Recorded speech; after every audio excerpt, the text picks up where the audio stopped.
G'day viewers, I'm Simon Christie and welcome to Life Off-Road. Behind me is the world's widest canyon. Now we're not in the USA, we are in Australia and we're looking forward to a couple of days of four-wheel driving.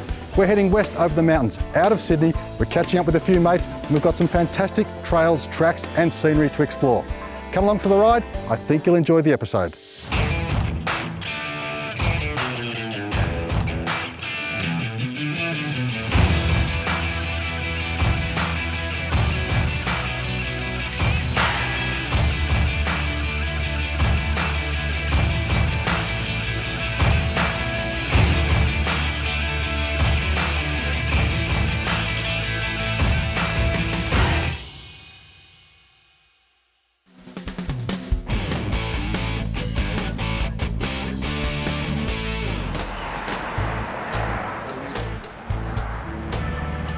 We're heading out 2 hours out of Sydney. Really looking forward to getting away for the next couple of days over the weekend. Nick's going to be the trip leader. He's very familiar with the area.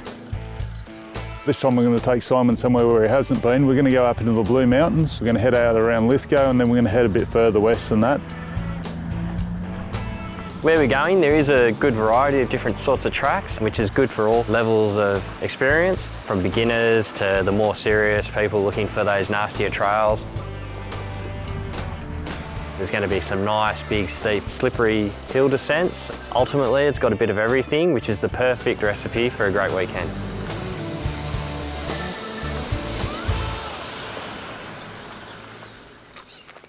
We've got Matt from Donaldson, he's coming along on the trip. He's going to jump in the different cars over the weekend and see how they all ride. I haven't been much in the way of four-wheel driving. It's been a long time. I used to go when I was a little kid with my parents, going through the Wattigan forest and through the beaches and sand dunes, expecting a lot of mud, a lot of dust, hopefully a couple of river crossings too, see what this area has to offer. I hadn't seen the Iveco prior, and seeing this massive machine Simon rolls in is just, the thing's an absolute Goliath. My Hilux is pretty well fitted out for touring, so it's got all the protection gear we need, the suspension, which is going to give us that extra bit of clearance, and underneath it's got the under-vehicle protection, which is definitely going to prove to be handy and keep us out of trouble. So the vehicle is definitely well equipped for a weekend like this, so I can't wait to get out there.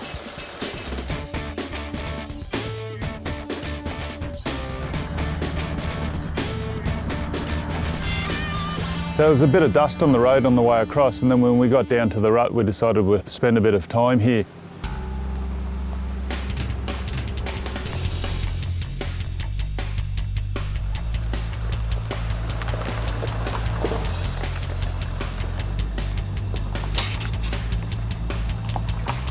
Having well-equipped vehicles comes into its own in this sort of track condition. Side steps and under vehicle protection stand out here. When you come and see us at ARB Penrith or ARB Thornlea, the majority of our staff are four-wheel drivers. And because we're out using these tracks and using our vehicles on the weekends, we've got some local knowledge. If you need to know where to go, we may be able to help you out. Talking about things like the suspension, how nice the ride is, the tyres, we've got lots of traction, the diff locks have worked when we need them. Side steps, they've rubbed on some rocks but they've done their job, they've protected the sill. We'll treat your car like we treat ours. Come and see us and we'll help set you up with the right gear and we can get you out and see this beautiful country just like we do.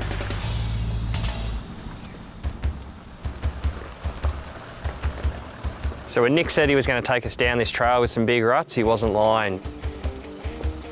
A lot of people think they can only use a rear locker driving up obstacles, not realising that driving down something like this is a perfect time to use it. As wheels might start to lift, it just maintains the engine braking, and obviously being in low range, it just makes the vehicle a lot more stable and in control.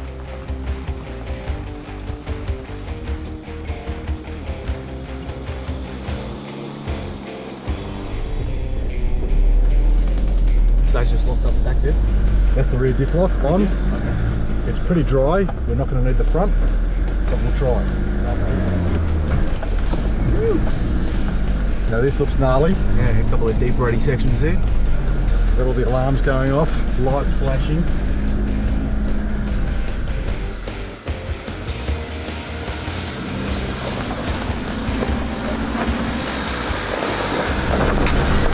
Oh, bloody hell.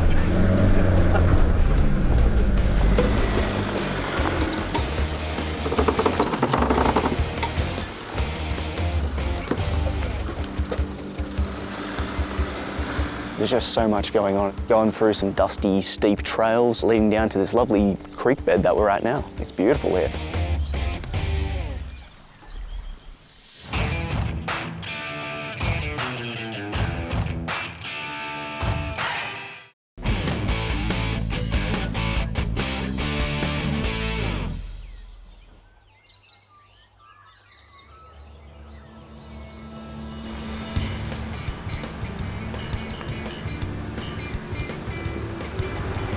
Whilst most of the country was enduring the drought, the Turon National Park was bouncing back with an abundance of flora and fauna. And fortunately for us, the Turon River was flowing well. Water crossings are always fun, and with multiple entry and exit points, this was the perfect spot to have a play. After going through a few of the dry creek beds, we came across this one. There's quite a bit of water here, so we thought it would be a perfect opportunity to give the cars a bit of a swim. We decided to make a little bit of a drive through this riverbed, thinking that was nice and shallow. Now, whenever you come across a water crossing, it is very important to get out, even go have a walk through it, just to check the depth. Because if you don't, you might find yourself in a bit of a mess. I put both my lockers in because I knew that the rocks were going to move around a fair bit, but they moved around a lot more than I thought. And before you know it, I was stuck. Pretty well just got hung up, the wheels went to the ground, and that was it. It was all over. Might be stuck. Luckily we had the UHF, I could get on the radio, got onto Jimmy, said the car's starting to get water in it. Quick, come and get me. Unfortunately, me being the car behind him, it was my duty to get wet, so the shoes quickly came off. Ran in with his jeans on and all, hooked up, and we dragged the car out before it had any major damage. Bit of a rookie error, which I should know better because I tell people don't do that all the time. Went into a spot we'd looked at but hadn't walked. Having not walked it might have been avoidable, but we did the quick winch recovery. We got out of it. As soon as we got out, Nick opened up his doors and the water just came rushing out.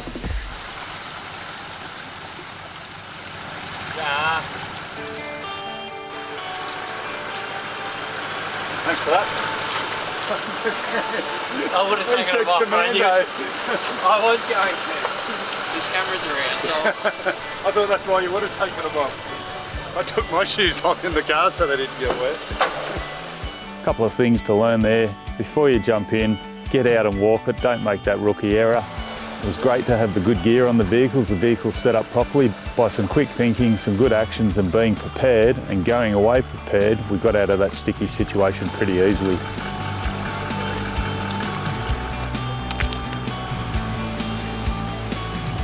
Got it up on some dry ground, opened all the doors up. The mud flap got torn off. I then got under the back and the rear mud flap mounts had bent. We straightened all that up, refitted all that, so that's almost as good as new.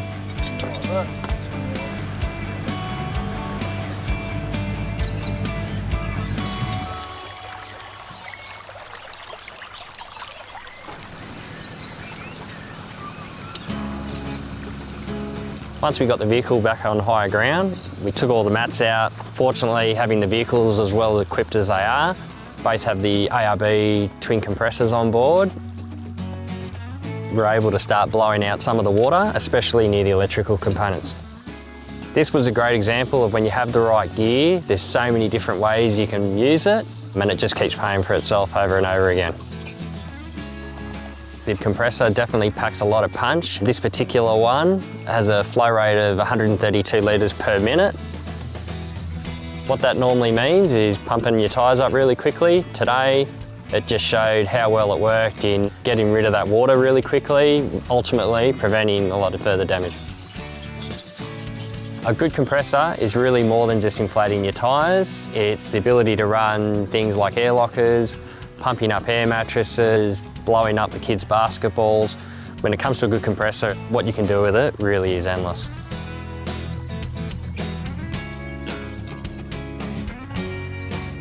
We've still got a fair bit to go, and I've been told there's some varied terrain through here, very different to what we've come across so far. So I'm excited to be in the Iveco and tackling it all and seeing what the rest of the day has to bring.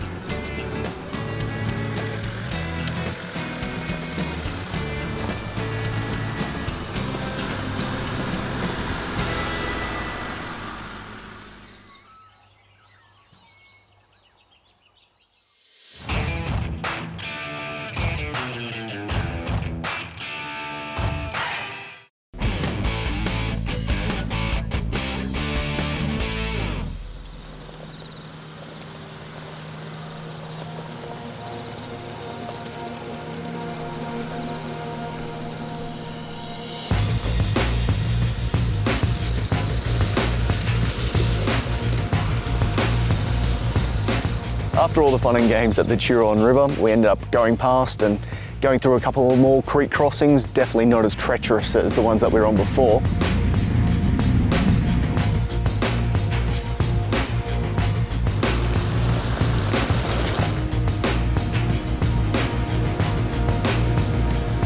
So we had a bit of a wander around and a play in the creek, and there's some good stuff down there. And went down to another spot and the crossing looked pretty good. So we thought, you know, let's not make the same mistake. Are you going in? Yeah, well, I got caught out last time, so Jimmy's jeans had just dried, so he's not going in again, so it's my turn this time. I decided it was Nick's turn to get wet, so he went in the water. It wasn't going to be an issue. Once he got through, we realised that it wasn't going to take us anywhere, so at that point we decided to turn around and head back. The track to the pinnacle crosses the Turon River quite a few times, so we had a few more river crossings, which was good.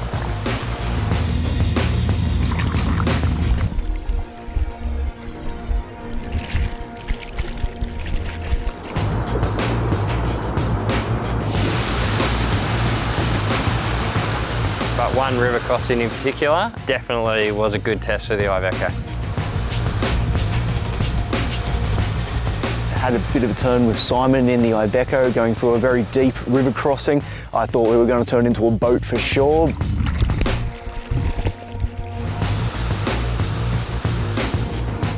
He turned it around, put it in low range, engaged the lockers. Probably maybe got up to above where the wheel wells are and yeah, just ate it, like just carved through it like it was nothing. I mean, it almost seemed too easy. Nothing like a little bit of submarine action. The big Iveco, it's got a fantastic fording depth, and it's making light work of the tracks out here.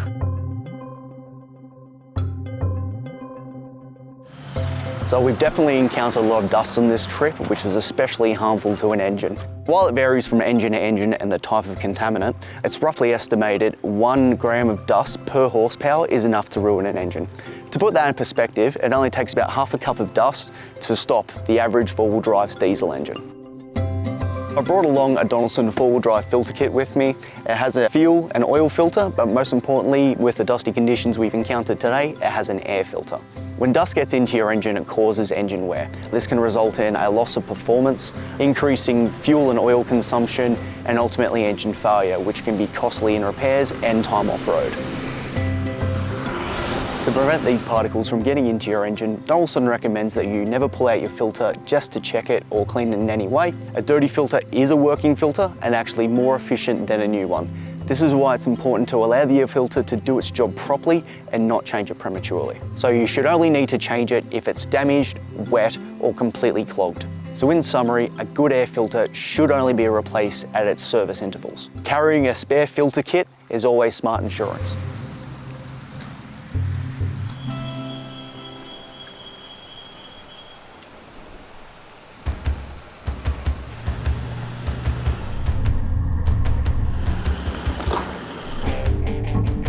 From there, the trail started to climb. There was some good rocky sections along that track, a few uphills, a few downhills. Nothing that was really going to stop us, just a little bit of fun.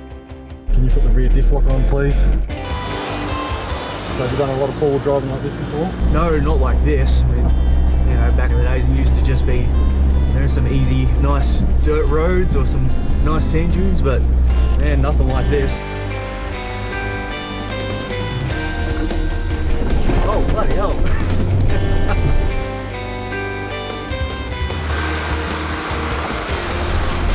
Woo.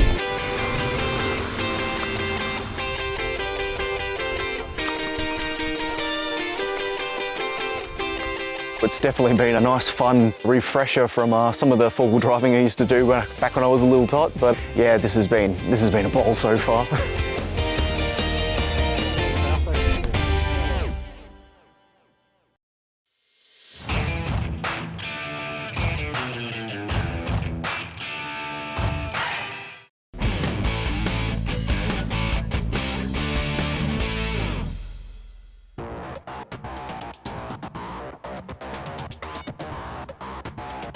We've had a great day out on the tracks today.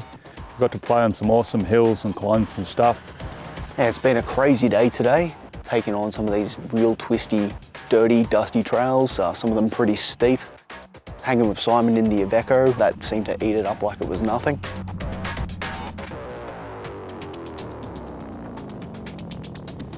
It's always good to get away with Simon and Jimmy. That's the first time I've seen the big Iveco get out on these sort of tracks, and to be honest, it surprised me. It's done really, really well. Climb those rocks, heaps of traction, heaps of grip. The gearing's really good, it's nice and low. Surprised it got up that easily. Just that little scratch on the Iveco, but considering where we've been playing, that's nothing. It's been great fun out here today. Enjoyed a lot of the tracks, some that I haven't driven on before. Hilux managed everything pretty well. One of the hills was a bit of a challenge, but we made it up, so awesome day.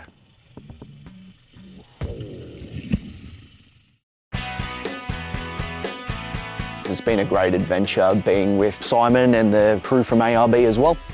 Their vehicles have been so well equipped, they've just eaten everything they've been thrown at, be it dirt, dust, mud, water.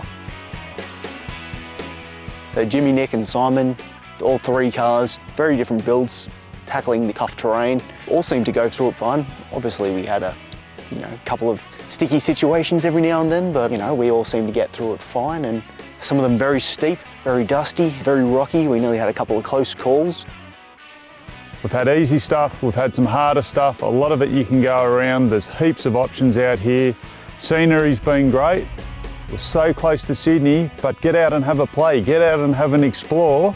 There's some awesome tracks out here. It's not 4 o'clock hill, it's 6 o'clock hill.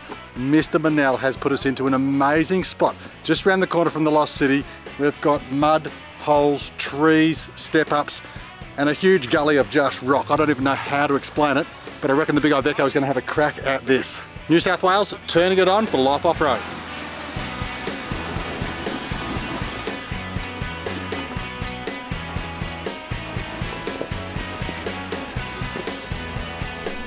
Just ate it, didn't it? That's awesome. We've got all the cars up there, a couple of back and fills with the Hilux to get it in between those trees and in between those stumps, but we got it up there and we've got no damage at all. Jimmy, he's always consistent, he always does well in the Hilux. He's been doing it for a long time as well. So we've been coming out here for a lot of years. A lot of the times before it's been very dry. Out this time it's been pretty good, it's pretty green, there's a fair bit of water around. Being away from four-wheel driving for a long time and experiencing this, it's just been amazing. It's bringing it all back. Some awesome tracks. It's always good to go back to spots, even if you haven't been there for 10 or 15 years. They'll still be the same, but there's some slight changes. Woo! That's a ride. Awesome. We were lucky enough to get back to the Lost City.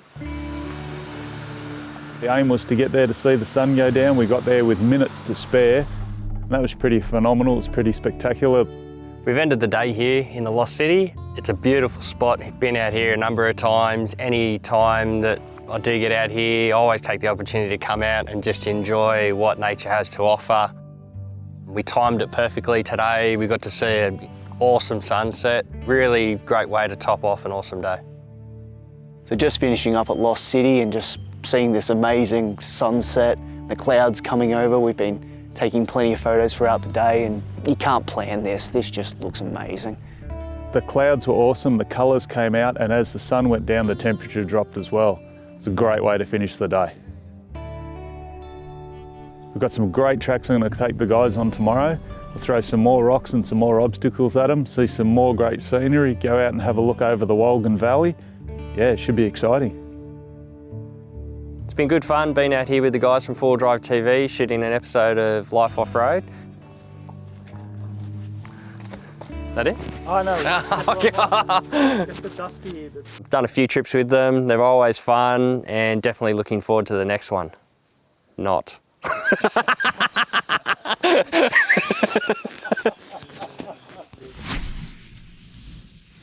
Viewers, sadly the end of this episode, but not the end of the adventure. We're only halfway through exploring the region, the Blue Mountains, and what Lithgow has to offer as a four-wheel drive destination. Be watching next week when we're back with more from Life Off-Road and this stunning area. I'm Simon Christie. Tread lightly, keep it safe, play hard. We'll see you then.